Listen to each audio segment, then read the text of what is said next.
An analysis of Havisham by Carol Ann Duffy. The poem Havisham is a monologue by Miss Havisham, the wealthy spinster, once jilted in Charles Dickens' Great Expectations. Scorned, she continues wearing her wedding dress and living amongst the decay of her wedding, plotting her revenge on all men. This dramatic monologue is structured in 4 stanzas, written in free verse with no rhyme scheme. The monodic poem is angry in tone, containing explicit language, which culminates, emphasizing the anger endured by Havisham's character.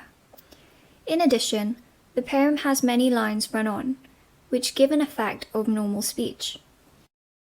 The title itself is of significance.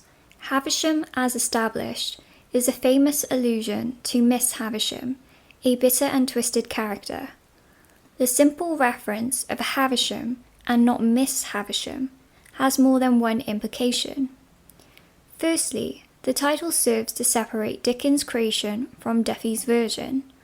Alternatively, the title could signify the stripping of Miss Havisham's gender, as she no longer feels like a woman. A further interpretation of this title could be that since her wedding day, Havisham feels in limbo between being a Miss and Mrs. In effect, she is neither.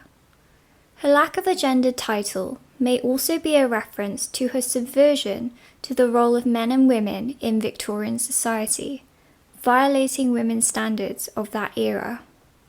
In the first line, the conflict Havisham feels between love and hate is highlighted in the oxymoron, beloved sweetheart bastard. Duffy expresses the extremes of emotions which are torturing Havisham from the betrayal her fiancé has left her with, fortified by the plosive B sound, suggesting a spitting of anger. The 3 words are also halting, with percussive hard consonants supporting this notion. She prayed for it so hard exhibits the extent of anger Havisham feels. This religious imagery is ironic and blasphemous, as prayer is associated with good, not evil. The pain and agony expressed in this poem expose the mark that rejection or abrupt abandonment can have on an individual's psyche. Duffy achieves this through the sudden caesura after dead and other jerky phrases to highlight Havisham's rushed and bursting thoughts that lack logic and rationality. Her longer phrases are asyndetic, which consist of lists of phrases unconnected by conjunctions. For example, the line prayed for it continues until the end of the stanza.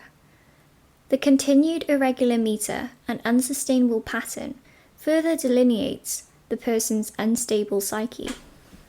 The metaphor dark green pebbles promulgates the idea of bitterness in this poem. Firstly, green is symbolic of jealousy, whilst pebbles are also hard, which may suggest the persona, Havisham, feels pain in her eyes from the weeping. Thirdly, the eyes are sensitive, which often express kindness, so pebbles could convey a sense of hardening emotions. Also, the metaphor alludes to the betrayal of Medusa, whose resentment transforms her into a creature with the ability to turn men to stone with merely her eyes. Ropes on the back of my hand is a metaphor which is representative of Havisham aging, in addition to the time she spent wringing her hands with anger. Could in hands I could strangle with is the use of a modal verb. The poem illuminates the self-loathing that persona may feel as Havisham, a Victorian woman, depended on the relationship for her happiness. Her position in a male-centric Victorian England hinged on a successful marriage. Her tragedy was a product of her family, society, but also herself. The minor sentence, spinster, standing out in isolation, is an expression of self-hatred and shame. Spinsterhood in Victorian times was an indication that Havisham was a social failure. Consequently, the persona may feel insulted as a person by her fiancé, and simultaneously forced to lead a restricted life of lower status in society.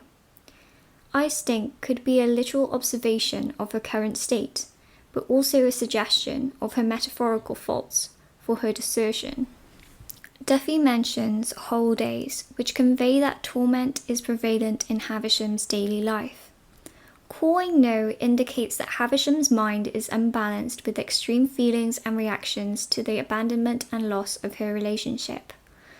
The onomatopoeic and zoomorphic cawing suggests that Havisham is no longer like a human, which may reaffirm the ideas presented about the title. Havisham is simply Havisham, as she is stripped of her womanhood, her sole purpose for existing, her humanity.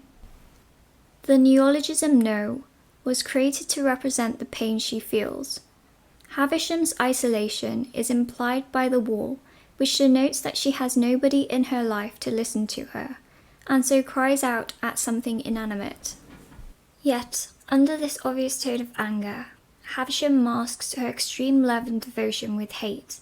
In conjunction with the idea she was rotting with her dress, the dress yellowing reveals that she still hopes for her fiancé's return. Wearing her wedding dress until it yellows with age, mirroring her conflict of emotions, her simultaneous hatred and longing she holds. Yellow is the colour of cowardice, which might signify her fear of moving on and her inability to face reality of a disappointed unmarried life. Trembling has a double meaning. On one hand, the trembling could personify the dress, alluding that even the dress wishes to be put away for closure. On the other hand, it may insinuate that Havisham is the one literally trembling whenever she looks at her past clothing. The slewed mirror also has a double meaning, with slewed being the past tense of slay, or dramatic change in position. Slewed could also infer that the mirror has been distorted by Havisham's tears, and full length magnifies the totality of her grief. She even goes as far to disassociate and not recognize herself by referring to herself in third person. She says, "Her, myself, who did this?" Additionally, the line hints that Havisham is unable to identify herself, as he made her an object, fighting to regain her identity. It points to the idea that Havisham is psychologically stuck in a state of decay or crisis. Duffy uses enjambment to express this idea that the question she asks herself remains unanswered. The enjambment to the end of the rhetorical question in the next stanza, "to me," insinuates that whilst her scheming fiancé was in the wrong, she does not accept any responsibility for her madness, her evasion of reality. Duffy letters the poem with adjectives of colour, such as green, puce, white, and red. Puce is another word for a red-brown colour, and is often likened to the dead remains of a flea.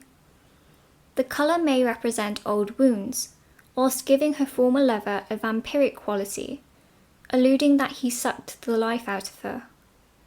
Sounds, not words, indicate that the pain Havisham feels is too deep to describe with language. It can only be described through sounds. Lost Body creates sexual imagery of his body in her dreams, which is reinforced by the list of body parts pervading the poem, but also by my fluent tongue, in its mouth, in its ear. The line demonstrates that she is still dreaming of intimacy with the man that abandoned her, yet it is juxtaposed with a dehumanizing it. To her, he is simultaneously an object of hatred, having lost his identity in her mind. There are hints of violence scattered throughout the poem, such as strangle, bang, and stabbed. She also states that she suddenly bites awake. Readers are reminded of the viciousness of the dreamed attack, as she is awakened by the suddenness. The incoherent punctuation correlates with the incoherence of her emotions. The enjambment between love and hate reinforces this motif, that there is a thin line between the oxymoronic love and hate. People can only hate when lingering feelings are present. Duffy explores a romantic relationship and attainment of love as the basis of a happy and fulfilled life, which eludes Havisham. Behind a white veil evinces that the persona is tortured by madness, hidden behind the symbol of happiness. It can have other connotations, such as white being symbolic of purity and innocence, whilst the veil, from a feminist perspective, may represent Havisham's concealment of something. Love is not what it seems on the surface. The colour may be indicative of coldness and anger. Moreover, Havisham is trapped by her veil, which, covering her eyes, distorts her vision of what love is not, happiness. The veil should be removed by the groom during the wedding, but Havisham's veil remains as a division between herself and reality. It also represents denial, something she wears in an attempt to hide her aging, sad face. A red balloon bursting suggests anger once again with the colour red. Red balloon bursting is a metaphor used to express her embarrassment, which had been concealed by the veil. Duffy uses the onomatopoeic bang for dramatic effect, a shock to her heart. The balloons are supposed to be used for a celebratory wedding, but this bang represents the destruction of her wedding, the shock she experienced. Give me a male corpse for a long slow honeymoon is the suggestion that if she can't marry him, then she should just kill him instead. In this line, the crass notion of necrophilia is presented as a long slow honeymoon relates to her wanting to punish him, inflict pain on him, posthumously. The final line breaks, adds credence to this disturbing sentiment when she hints that it's not just the heart that breaks, bones can too. Moreover, the onomatopoeic breaks uses the plosive B to represent her rapid heartbeat, suggesting she is overwhelmed with emotion. Beginning with plosives and ending with them creates this cyclical structure emblematic of Miss Havisham being locked in an endless cycle of anger.